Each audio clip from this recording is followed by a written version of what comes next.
The following program contains spoilers, inappropriate language, and sexual tension so thick you could cut it with a gentle handshake.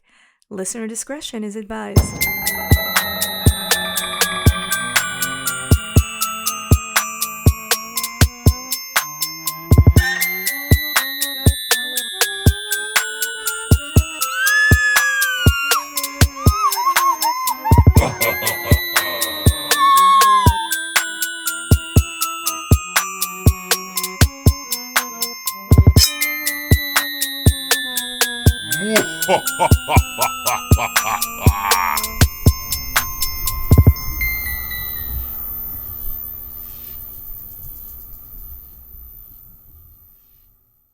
Ladies and gentlemen, thank you so much for joining us for Once in a Full Moon, the podcast where we talk about full moon movies, and who knows, we might dig each other down. My name is Keith Brooks. Well, hold on. We are That part you said? No one told me about that.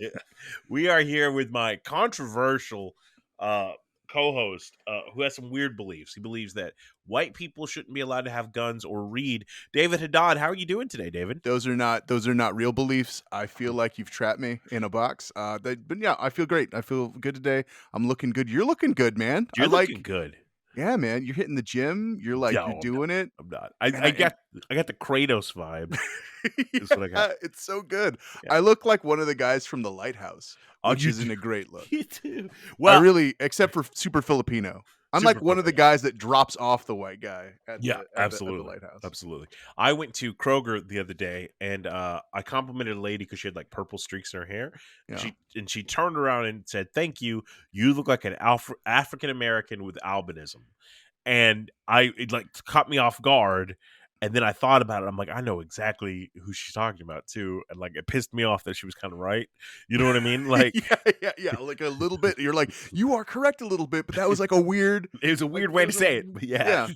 But she did approach it correctly, I guess. Whatever. But we are not here to talk about my questionable race and your ambiguous ethnicity. We're here instead to talk about full moon movies. Before we even dive into the movie we're going to watch, what does full moon mean to you? Full Moon Productions were a big part of my childhood, which looking back was very, very irresponsible by my parents. I mean, like they were just really, really great schlocky movies that had all kinds of wonderful action. I think that I watched Puppet Master so many times before I should have been able to watch Puppet Master. And also Scanners. I love Scanners. Scanners was amazing. I don't think Scanners is full. No, not Scanners, with Dollman. That's Trancers. Trancers. Yeah. Scanners, and Dollman was great. Dollman's great. Scanners is a very different quality of film. I think you erred when you said that they had wonderful action, because I think they have really great production value for the time, right? I think I don't know what they're doing, because like most of the podcasts and stuff, we've done or I've done, I had to do a lot of research and I refused to do it for this. So I'm just assuming they rent small towns in the Ukraine or in like Romania and just shoot out their movies there. And just that epic scale gives them a beautiful like view, but it's always these fucked up stories, nudity, violence, action. And I loved it as a kid. And I still like... Yeah, as a child, you enjoyed all of those things. Absolutely. And even as an adult, I'm like, I admittedly acknowledge the fact this is bad, but I kind of dig it. Like, it's cool. It's fun.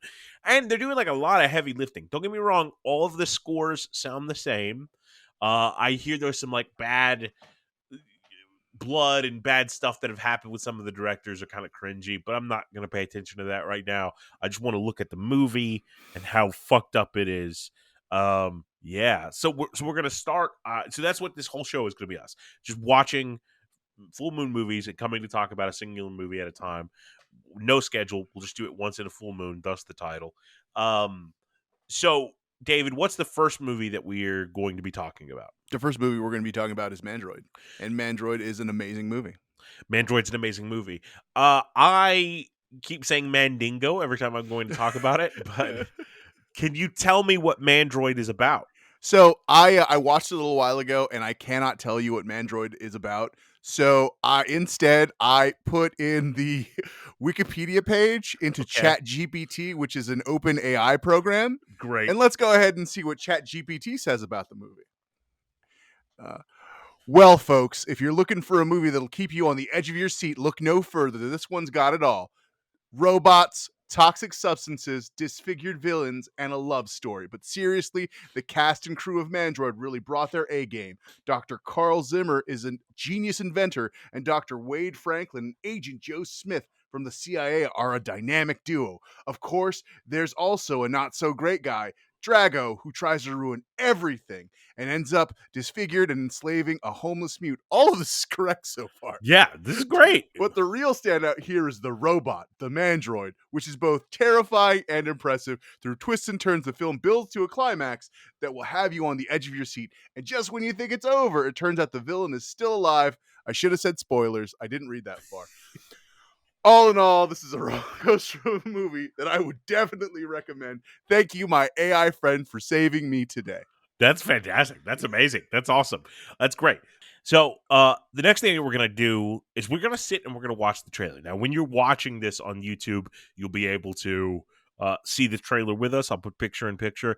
When you're listening to it on the podcast, I don't know what the fuck I'm going to do. We're sort of playing it by the seat of our pants. Yeah, we're not going to be quiet through the whole thing. We're going to be talking The while entire this time. is, the entire time. So you're not going to miss any of the excitement, the action, the adventure of us talking over this trailer. Yeah. Also, Mandroid came out in 1993. We can learn from the title of this trailer. So, David, are you ready to play this yet? Let me bring it back to zero. Let me bring it all the way. Time machine back to zero. Come on, YouTube. You got to stop doing this to me. All right, let's go. Okay. 1, 2, 3, play. Doing it. I love their like little intro like thing, like the full moon graphic. It's great. The music's intense too. Oh yeah, really brings me in. I don't think any of that first scene was in the movie at all. No, it was. I mean, those guys really didn't train like how to hold like AK-47s. Piloted by a human soul, capable of destruction. Punch. I like the way it's Rock'em Sock'em Robots in this trailer. Additional punches. Oh, and Yep. car crash. This would cost so much now because Yeah. you destroy like one of those cars from that time period. Like, Yeah.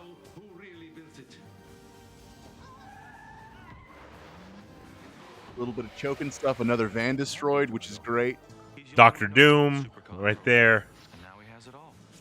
Right now it is in your best interest to give the formula to me. I wonder if in Romania you can just rent military equipment. Like you I can guess- just, oh, we're doing this thing, so just, like let me ride around APC and let me give me 10 guys. Or if that was like really the Romanian army. All of it? Yeah, and they had no idea this was a film. They just thought it was a robot attacking people. Who puts like a random bookcase in the middle of a warehouse? I think if you're questioning the weird placement of objects, you're going to have a lot more problems with this film. Mr. American Scientist.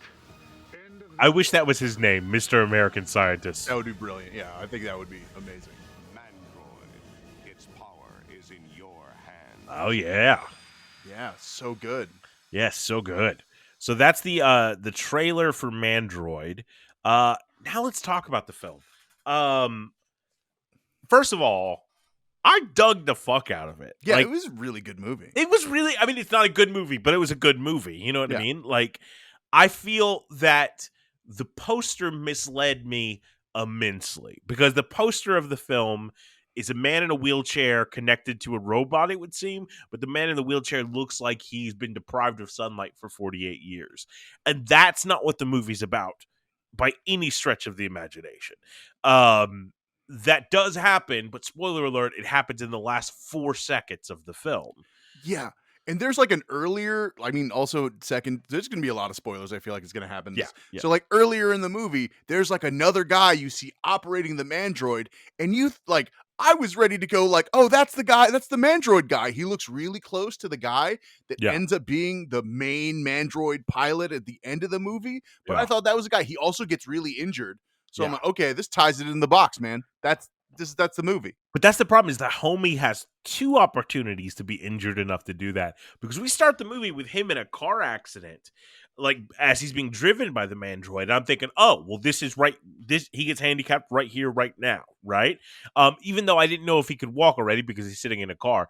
But no, but he walks away from the car accident completely fine. I'm like, oh, well, I guess they're waiting for later. And then he gets thrown into a cooler that's filled with like orange juice or something, and that turns him invisible. But I guess that's something for later that we'll discuss. But yeah, the poster, the Mandroid's not even the good guy until the fucking end of the movie. He's the bad guy. Like, Yeah. owns him, right? Yeah. Like the evil doctor is totally the person that made the Mandroid. The I guess like the US is trying to like purchase this supercon, this conductor material, which is It runs off mushrooms. that runs off mushrooms that you basically make in a giant I guess easy bake oven. Yeah, That's that's incredibly radioactive. toxic. Yeah. Yeah. And that's why they need the Mandroid. So but that is totally like the thing. Oh man, yeah. I thought that the Mandroid would be used in more of the movie, but it's Yeah. It's kind of just like the bad guy's gun every now and then that he pulls out. I also don't understand really how, like, you have 2 scientists, you have your Professor X and your Magneto, who are working together, and they're from this. I think everybody's from this area except for the American scientist that winds up in a wheelchair and his American CIA buddy, right? But they come in later. But the 2 scientists have thick accents for this vague European country that we never get the name of. But then his child, who's a cute, like, I'm in love with her, blonde lady, it's amazing actress. well, gorgeous, has no accent whatsoever. The dude she's working with that gets thrown into the cooler has no accent whatsoever. And definitely, I guess the mute guy has no accent whatsoever, but he's mute. It's very like, it feels like they were doing the heavy lifting of the MCU decades before the MCU was even an idea. You know what I'm saying? Yeah. And I mean, there's just all this work that you know was put in because like you were saying, this movie ties into another movie, and they do a lot of work in this movie to set up that next movie, Yeah. which I think is almost. I mean, it happens kind of to the detriment of the movie. And also, the scientist's daughter, like, I don't know who they're interested in until like I The watch last the whole minute. movie Yeah. because it seems like they're interested in the guy that's the Mandroid pilot initially in the very beginning of the movie. Yeah. And then like later on, there's this like weird kiss that they have with the American scientist who ends up becoming the Mandroid pilot. So maybe it's just Mandroid pilots there. Maybe she just wants to bone Mandroid, and this is like her way to do that. Yeah, but like, I do feel it does a really good job. Like, I really liked, in the 90s, we had a bunch of comic book movies that had a feeling to them of like sort of like throwback, where, you know, the Shadow, the Phantom, the first Captain America with JD Salinger's kid, like, those all had a vibe to them, and this feels that same way, like, without having the source material to do it. Like, it feels very rich and sort of thought out. And just, I feel like the poster really misled me, like, about what the Mandroid was gonna be.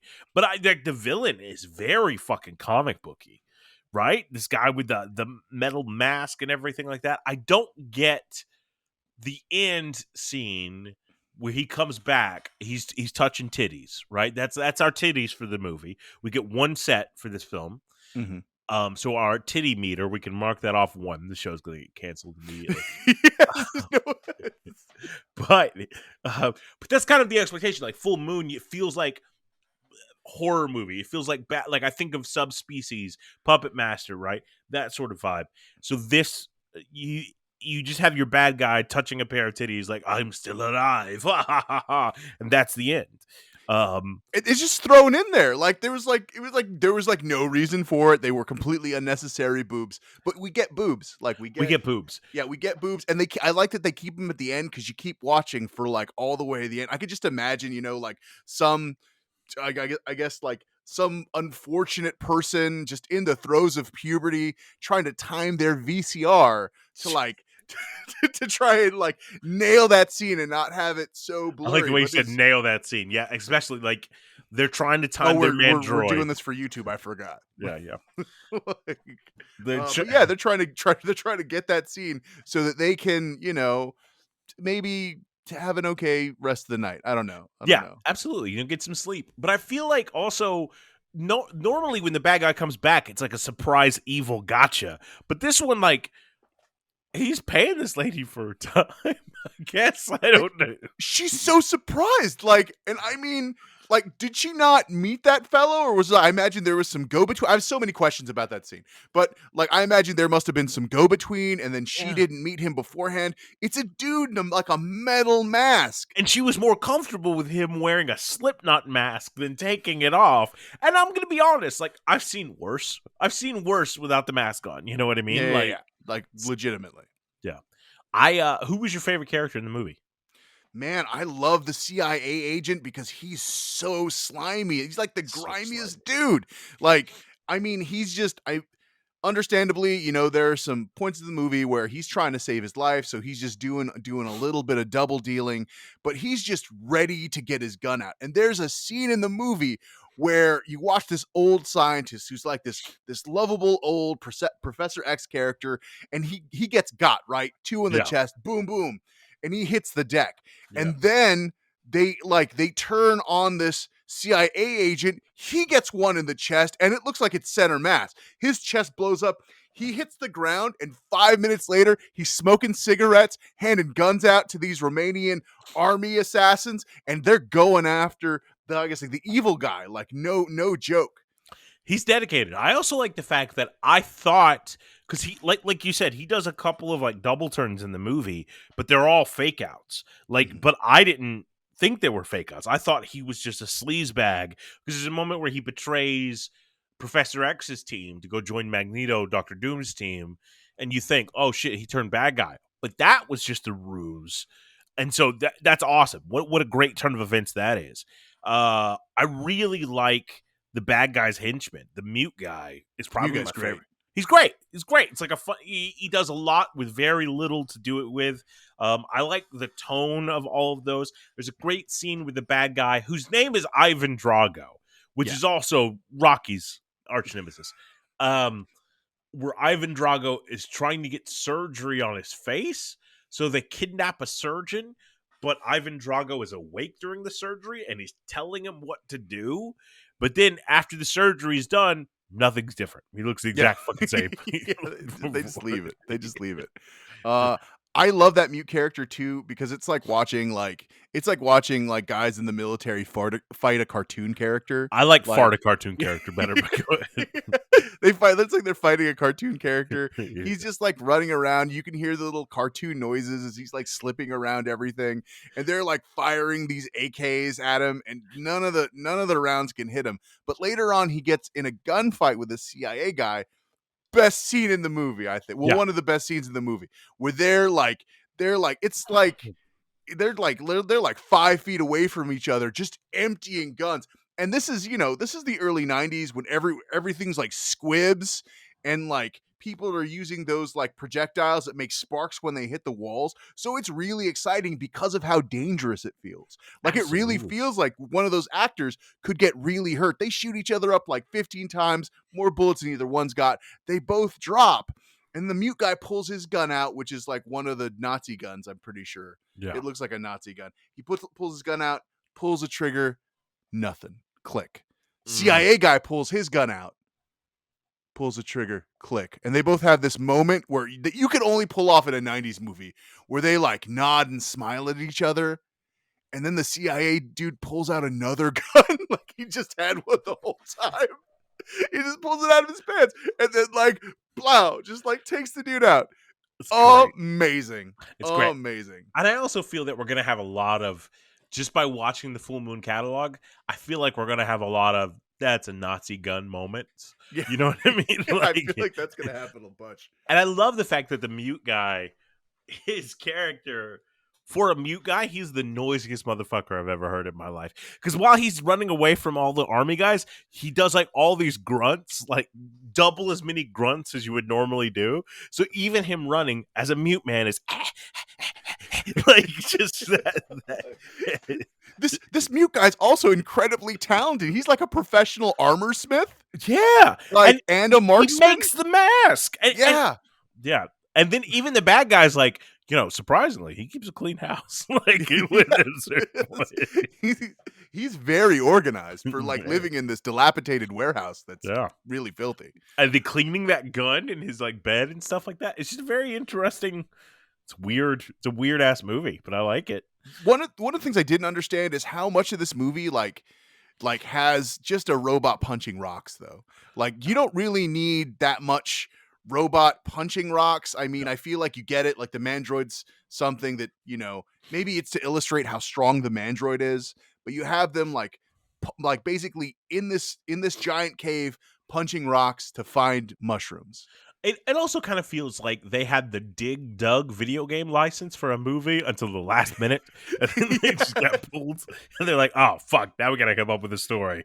Mushrooms power the world. Go Nazi. Go!" Like, yeah, there's a lot of those things where I don't get why we're doing this. I don't get what exactly, because there's like multiple things. There's the mushrooms that run the Mandroid that become the supercom. And I don't understand all the science behind that. I also It's beyond us because we're just mortal men. Absolutely.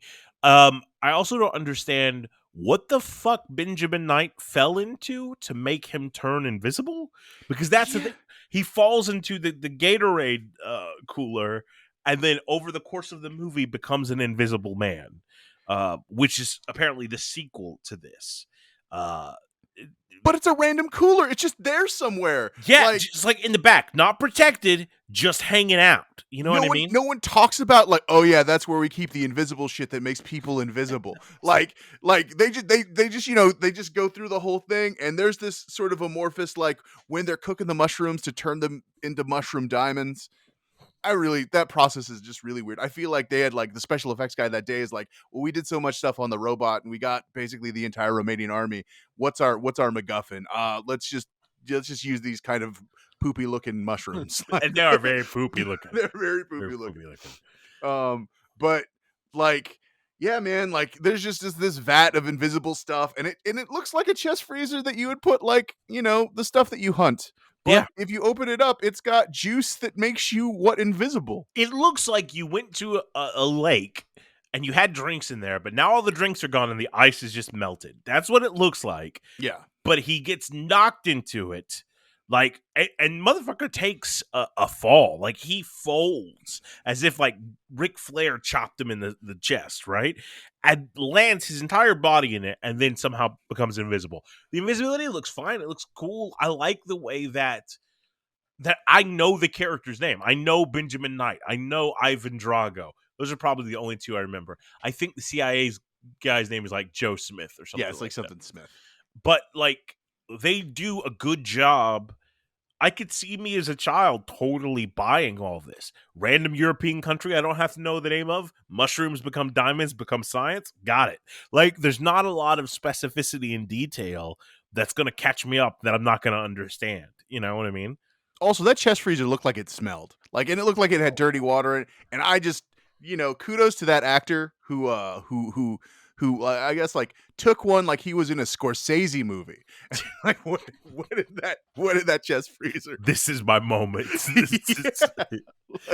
But also that whole set that they're in for when they're in their lab, where it's like a library with staircase going into that's a cool ass looking set. I feel like that would be the centerpiece of like Ghost Rider or like Buffy the Vampire Slayer or something like that. Right? I remember Ghost Rider. That's a hell of a throwback. But it's got that sort of like vibe to it. Like this would be a hip place for kids to hang out. But no, it's an old man driving his robot. Yeah, he doesn't. I mean, he only drives it some of the time, and it's like a treadmill, and the guy's just in like, I guess, like biker armor. Like, so I don't understand how American dude is now gonna drive it if he's in the wheelchair and it requires treadmill. Oh, like, it doesn't. So like the Drago managed to make it so it just runs off of your thoughts. So that's I That's guess right. like how he does it. Oh, also this American scientist, because I wanted to take I guess like a minute. We could really, really, really dive deep so that I could talk about this American scientist. Go for it. Because this American scientist, one thing that he loves above everything else is chewing fucking gum. Like he's Yeah. chewing gum like through the entire end of that, like through a gunfight, and it's just like his mouth is open. He's got the gun. Maybe the director was like, "You chew the gum, that's your thing." You know, because he's chewing gum and he's attached to basically like a 22. Because when he's moving towards the final culmination, the dangerous like end battle, he steps over like 30 AK-47s. And he just holds on to this like this 9mm. He's like, this is gonna get me through all the way to the end. Because that's 90s American. We're loyal to our one gun. We don't need to betray it, all that stuff. I also like, I wonder, I think the director himself is European. So I would imagine that most of the crew is European. And I wonder if that's, you are American. Americans, what do? They chew the gum. Chew gum, right? Like, I wonder if that's the idea there behind that. Well, chew gum or smoke, because like Joe Smith's a fucking smokestack. Yeah. Yeah, he's into it. Yeah. And I think he does a great job with his American accent, Joe Smith does, but every now and then you could tell like, well, there's a little bit of something else coming out. But the way American Gum Chewer gets handicapped is kind of cool. I mean, he blows the shit up with him there. Like, he sacrifices himself to kill Dr. Doom. It doesn't work. Like, Yeah. Dr. Doom's still alive and playing with titties. So I guess he wins ultimately. Yeah. He ultimately wins the movie. And what a long like that's another moment in the movie which I think is great, where like Dr. Doom has him dead to rights, right? Yeah. He's looking down those iron sights. He's got this American scientist shot like 2 times, just bleeding on the ground. And this American scientist is just like, hey, wait a minute. And then Dr. Doom is just like, all right, bro, I see you got something to say. Let me hear you out. And he grabs a grenade, like chucks a grenade at him.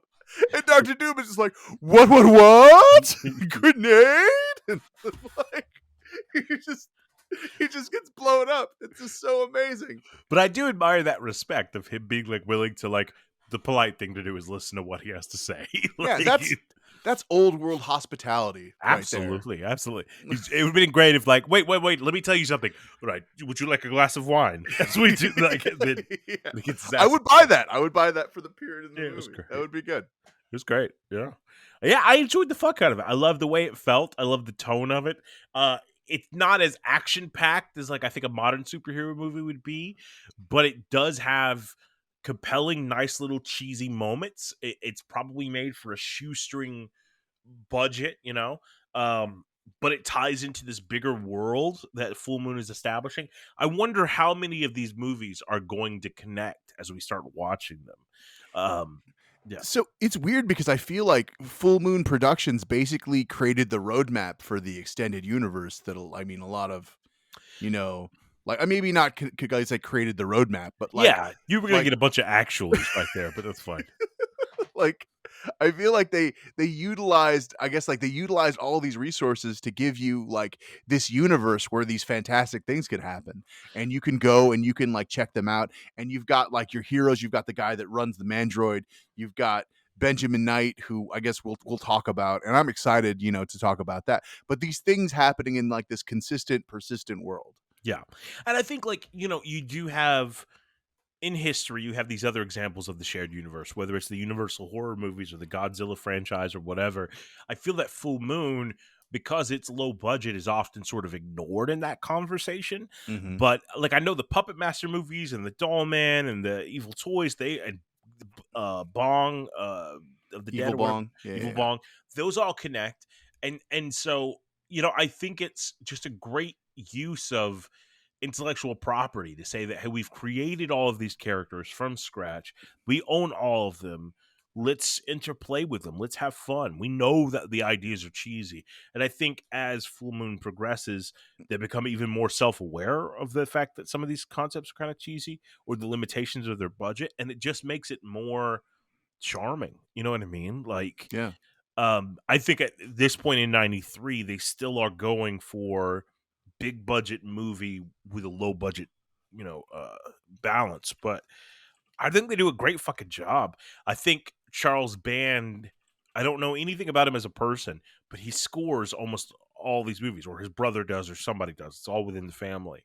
And the scores are very similar, but they just put you in that environment of like what this movie is.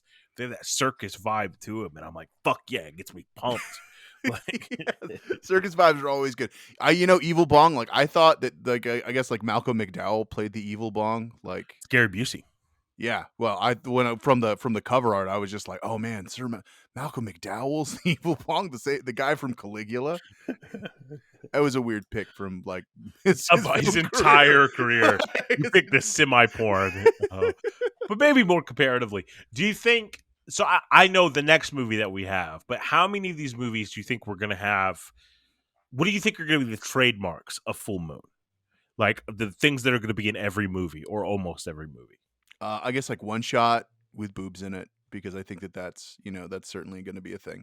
You got to get boobs in. I think that smoking, because of the time period, Great. there's gonna be a lot of cigarettes.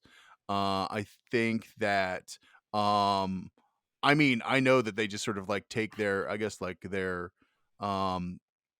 female characters and just basically like, I guess like throw them in the refrigerator. Like they just end up getting rescued. There's not a lot of them, I Development guess. there. Yeah. I guess like what are some other things? I mean, I guess like their special effects, I respect the way they put them together for the amount of money that they used. Yeah. Like it's amazing. Like Yeah. I'm trying. Yeah. I guess like, but yeah, a lot of action. Squibs. That's a good one. Squibs. Just I guess like like explosive blood packs all over the place.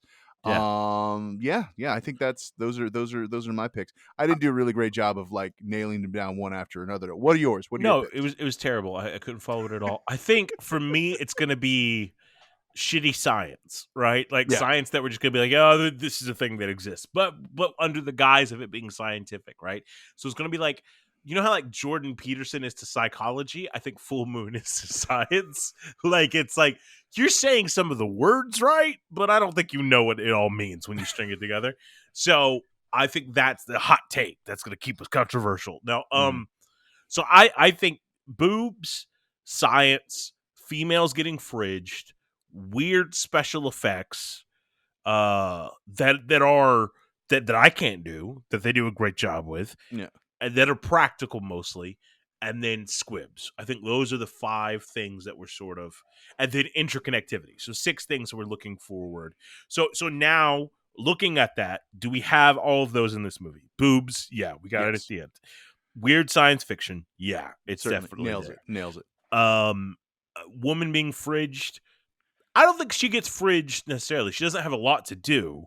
But she actually kicks some ass though. Yeah. Like there's like, I guess like the scene where, I guess like she gets got, and like, you kind of expect the American scientist character to save her, but she just like takes the dude out. So. Absolutely, yeah. And then squibs, yes, got that. Yeah, bunch of those. Special effects, yeah, got that. With the Mandroid itself. I mean, I know that's low budget special effects because it's just a suit, but there is something that comes off kind of mechanical about it. You know what I mean? So that's fun. And then interconnectivity, yeah, it links up directly to, even at the end, it has like James Bond will return in The Adventures of Benjamin Knight, an invisible dude from Gatorade or whatever the fuck it says. Yeah. So I think overall, a perfect Full Moon movie. It's got everything we would need. What are you? Certainly, I think it's a hell. So I like your list better than mine. So I'm just going to adopt your list. I guess like your list has now become my list. Great. And I think that, I guess like this movie, I guess like hits all those on the head, and I'm looking forward to, I guess like seeing the rest of the full movies. I'd never seen Mandroid again. I guess like I'd never seen Mandroid before. I'm probably not going to watch it again, but it actually occupies a very. I mean, like I dug the movie. I thought it was I thought it was neat. I dug it too. Yeah. I liked it a lot. So would you recommend other people to watch this? Yes. I feel yes. Okay, yes. I have to. I mean, like that's our whole premise. Like you should watch this movie. You should listen to our bullshit, and I think have a good time. Yeah. So we should have talked about a rating system before. So let's divide it like this. If you like full moon movies, you should watch this. If you like full moon movies, you shouldn't watch this. And if you don't like full moon movies, you should watch this. It should be a moon system. It should be like, do you give this a full moon, half moon, I guess like no moon? And I know there's like gibbous moon. I don't know what that is. I'm just kind of pulling from. So let's do that. Full moon, half moon, no moon. Where do you give this one? I give this movie. I give it a full moon. Okay, I think I'm gonna give it a half moon. Okay. Because I liked it a lot, but I also like full moon movies, so I don't think the average viewer is really gonna dig this. Because it does feel so fucking 90s to me, and just saying that phrase makes me feel old. So, but if you do like full moon, this is a half moon. I just confused the shit out of myself. So anyway, David, can you tell the folks what our next movie is going to be that we're watching? I would be able to do that, but I forgot what our next movie's going to be. I was going to say it's Prehysteria, right? I'm pretty sure it's Prehysteria. Okay, boom. Let's just edit that other part out, and then we'll fix it in post. Keep it in it. No, because then it looks really unprofessional for me. So just like, let's just have it be. We literally invented our rating system on the air. I took 4 phone calls about bills that were past due. So the next thing we'll come back with is Prehysteria. And we'll see that whenever we see it. Thank you for tuning in. Yeah, thanks for listening. We'll see you guys again once in a full moon. Oh, that's not going to be the thing. That's not going to be the thing. I'm not going to do that. No. Every single show, I'm going to hold out to you now.